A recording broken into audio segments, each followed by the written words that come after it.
अस्सलाम वालेकुम फ्रेंड्स आज हम डिस्कस करेंगे एसक्यूएल में इनर ज्वाइन के कीवर्ड को। बेसिकली जो इनर ज्वाइन का कीवर्ड है वो बहुत ज़्यादा इंपॉर्टेंस रखता है एसक्यूएल में। क्यों? क्योंकि ये हमें मल्टीपल टेबल्स में से जो मैचिंग रिकॉर्ड होता है वो रिटर्न करता है। इसको अगर मैं डायग्राम के थ्रू एक्सप्लेन करूं तो फॉर एग्जांपल हमारे पास एक टेबल 1 है और एक टेबल 2 है। इस टेबल में बहुत सारे रिकॉर्ड्स हैं और इस टेबल में भी हमारे पास मल्टीपल रिकॉर्ड्स हैं। तो इन दोनों टेबल्स में ये जो आपको ब्लैक कलर नज़र आ रहा है ये इन दोनों टेबल्स का मैचिंग रिकॉर्ड्स हैं। तो जो इनर ज्वाइन का कीवर्ड है वो क्या हमें वो ये जो रेड कलर है ये जो ब्लैक कलर है ये तमाम का तमाम जो टेबल 1 में भी रिकॉर्ड्स मौजूद होंगे और वही सेम रिकॉर्ड्स टेबल 2 में भी मौजूद होंगे वो हमें रिटर्न कर देगा। ओके। सो ऐसे तमाम रिकॉर्ड्स जो टेबल 1 में भी मौजूद हों और वही सेम रिकॉर्ड्स टेबल 2 में भी मौजूद हों वो रिकॉर्ड्स हमें रिटर्न करेगा। इसके अलावा बाकी तमाम रिकॉर्ड्स को वो क्या कर देगा, स्किप कर देगा। अगर ऐसे रिकॉर्ड्स जो टेबल 1 में मौजूद हैं लेकिन टेबल 2 में मौजूद नहीं है तो वो रिकॉर्ड्स क्या हो जाएंगे, स्किप हो जाएंगे। ये ऐसे रिकॉर्ड जो टेबल 2 में मौजूद हैं लेकिन टेबल 1 में मौजूद नहीं है वो भी क्या होंगे, स्किप हो जाएंगे। सो ओनली दो रिकॉर्ड जो कि टेबल 1 में भी मौजूद हों और सेम रिकॉर्ड्स टेबल 2 में भी मौजूद हों वो रिकॉर्ड्स हमें क्या, जो इनर ज्वाइन का कीवर्ड है वो रिटर्न करता है। Okay. So the inner join keyword selects records that have matching values in both tables. तो सबसे पहले हम क्या करते हैं, हम जो इनर ज्वाइन का सिंटैक्स है वो देख लेते हैं। सो सबसे पहले हमारे पास क्या होता है कि हमारे पास सिलेक्ट का कीवर्ड यूज होता है और इसके आगे हमारे पास कॉलम्स नेम होते हैं। जो कॉलम्स हमें चाहिए होते हैं टेबल 1 में से अगर कोई हमें कॉलम चाहिए, जैसे कि ये टेबल 1 है इसके को कॉलम्स होंगे, तो जो कॉलम्स हमें टेबल 1 और टेबल 2 में से चाहिए उन कॉलम्स के हम नेम यहाँ पे लेंगे। सो कॉलम कॉलम नेम्स कहाँ से हमें चाहिए, फ्रॉम टेबल 1। ओके। टेबल 1 हमारे पास आ गया कि हमें टेबल 1 में से कॉलम्स चाहिए। अब क्योंकि जो सिलेक्ट जो इनर ज्वाइन का कीवर्ड है वो हमें मल्टीपल टेबल्स में से रिकॉर्ड सेलेक्ट करके देता है, तो यहाँ पे हम अपने जो सिंटैक्स लिखे हैं इसमें हम मल्टीपल टेबल्स को यूज़ करेंगे। तो जो अब दूसरा टेबल हमने यूज़ करना है वो टेबल हमने किस तरह से यूज़ करना है, तो वहाँ यहाँ पे एंट्री होती है हमारे इनर ज्वाइन के कीवर्ड की। तो हम लिखेंगे इनर ज्वाइन, इसके आगे हम टेबल 2। ओके। जो हमारे पास हमारा सेकंड टेबल होगा।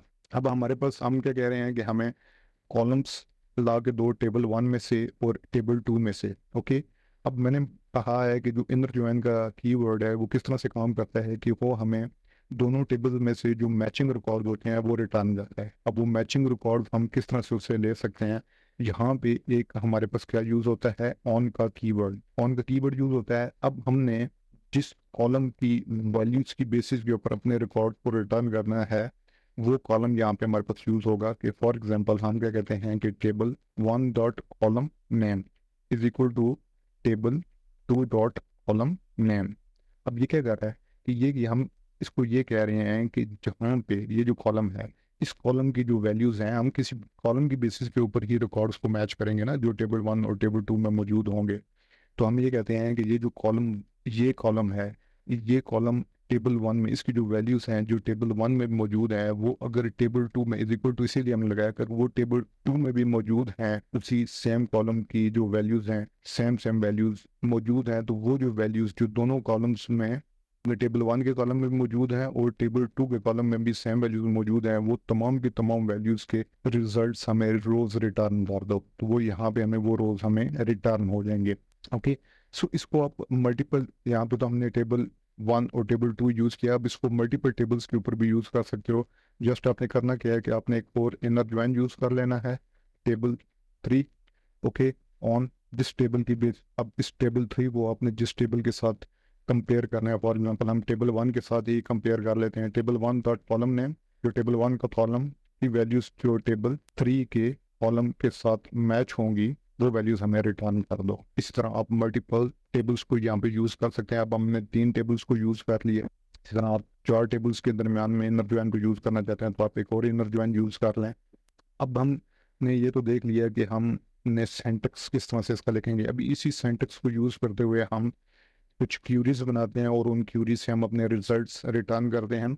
तो हम यहाँ पे अपना नॉर्थ विंड का डेटाबेस यूज करेंगे और इसके जब हमने फिलहाल एक क्यूरी हम लिखते हैं जो हम दो टेबल्स के ऊपर अप्लाई करेंगे इनर ज्वाइन की। तो उसमें हमें क्या चाहिए होगा, हम एक कस्टमर्स का टेबल ले लेते हैं और एक हम ऑर्डर्स का टेबल ले लेते हैं। कस्टमर्स के टेबल में अगर हम कॉलम्स में जाएं तो हमारे पास क्या है, हमारे पास कस्टमर आईडी है जो कि प्राइमरी की है कस्टमर्स के टेबल की। और अगर हम ऑर्डर्स के टेबल में जाएं तो यहाँ पे हमारे पास जो कॉलम्स हैं वहाँ पे भी कस्टमर आईडी मौजूद है एज अ फॉरेन की। यहाँ पे ये एज अ प्राइमरी की है, यहाँ पे ये एज अ फॉरेन की है।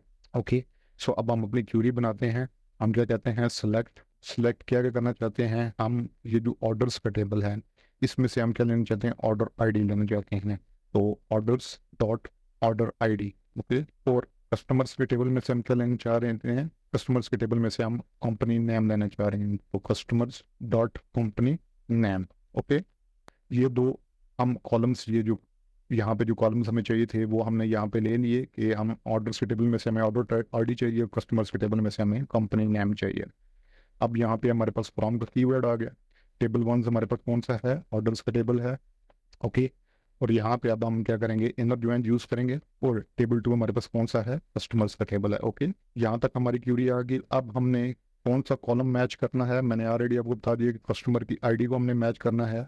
जहाँ पे ये जो कस्टमर की आईडी, ये जो कॉलम है इसकी वैल्यूज दोनों ऑर्डर्स के टेबल में भी और कस्टमर के टेबल में से कॉमन होंगी, मैच कर रही होंगी, वो रिजल्ट हमें रिटर्न करवाने हैं। तो हम क्या करेंगे, on orders dot order ID, नहीं क्या लेना है हमने, हमने कस्टमर आईडी लेनी है। Okay, is equal to customers dot customer ID.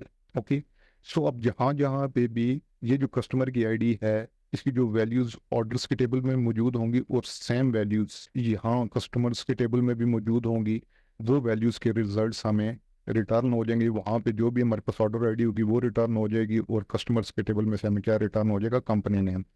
तो देखते हैं कि अभी क्या रिजल्ट्स हमें रिटर्न होते हैं। तो आप देख सकते हैं कि ये जो हमारे पास रिजल्ट्स रिटर्न हुए हैं, 830 रिजल्ट्स रिटर्न हुए हैं।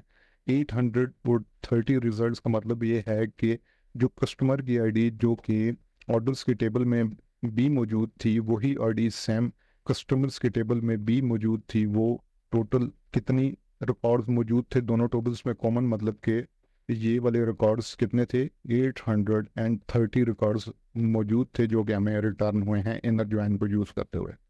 सो ये तो हमने दो टेबल्स के ऊपर यूज़ किया, लेकिन अब हम अगर मल्टीपल टेबल, एक और टेबल भी इंक्लूड करना चाहें तो वो हम किस तरह से इंक्लूड कर सकते हैं।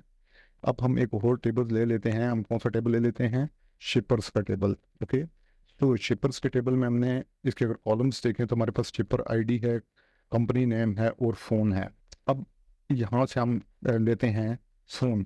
ओके, सो फ़ोन किस तरह से हम लेंगे, शिपर्स के टेबल में से शिपर्स डॉट फ़ोन। ओके, और यहाँ पे अब हमने अगर देखें तीसरा टेबल हमने यूज़ किया था तो वहाँ पे भी हमने क्या लिया था, इनर ज्वाइन। तो इनर ज्वाइन शिपर्स, इन कॉलम की बेसिस के ऊपर अब हम इनको इनर ज्वाइन करेंगे, वो कॉलम हमें चाहिए। तो यहाँ पे आप देख सकते हैं शिपर की आईडी है हमारे पास प्राइमरी की, लेकिन अगर ऑर्डर्स के टेबल में जाएं तो शिप वाया ये ही यहाँ पे फॉरेन की है। जैसे कस्टमर की आईडी हमारे पास ऑर्डर्स में फॉरेन की थी और कस्टमर्स में प्राइमरी की थी, यहाँ पे जो शिपर की आईडी है वो प्राइमरी की है और शिप वाया, यहाँ पे इसका नाम शिपर आईडी और यहाँ पे इसका नाम है शिप वाया, ये यहाँ पे एज अ फॉरेन की है। ओके, तो इसको हम यूज करेंगे। तो शिपर्स ऑन हम क्या करेंगे, ऑर्डर्स डॉट क्या ship via is equal to shippers dot shipper ID. Okay, so orders के टेबल में जो शिप वाया का कॉलम है उसकी जो वैल्यूज मैच कर रही होंगी शिपर्स के टेबल में शिपर आईडी के साथ, वो तमाम वैल्यूज हमें रिटर्न हो जाएंगे। तो देखते हैं क्या रिकॉर्ड्स हमें रिटर्न होते हैं। तो ऑर्डर्स के टेबल में से हमें ऑर्डर आईडी रिटर्न होगी, कस्टमर्स के टेबल में से कंपनी नेम और शिपर्स के टेबल में से हमें फोन रिटर्न होगा। किस तरह, ऑर्डर्स के टेबल में से जो कस्टमर आईडी जहाँ पे मैच कर रही होगी कस्टमर्स के टेबल में कस्टमर आईडी के साथ, वहाँ से हमें क्या क्या चीज़ ऑर्डर आईडी और कंपनी नेम रिटर्न हो जाएगा। वहाँ पे फर्दर अगर हम इनर ज्वाइन शिपर्स के टेबल के साथ करें तो शिपर्स के हमें फोन नंबर रिटर्न होंगे, जहाँ पे ऑर्डर की जो शिप आईडी है वो मैच करी होगी शिपर्स के शिप आईडी के साथ। तो एग्जीक्यूट करते हैं, 830 रिकॉर्ड्स रिटर्न हुए हैं, लेकिन यहाँ पे अभी हमें क्या, शिपर्स के टेबल में से हमें फोन के रिकॉर्ड्स भी रिटर्न हो गए हैं। ठीक, सो फ्रेंड्स इस तरह से जो इनर ज्वाइन की क्यूरी है वो एसक्यूएल में काम करती है। उम्मीद है मेरी इस वीडियो ने आपकी थोड़ी बहुत हेल्प की होगी। अगली वीडियो तक के लिए फ्रेंड्स, अल्लाह हाफिज़।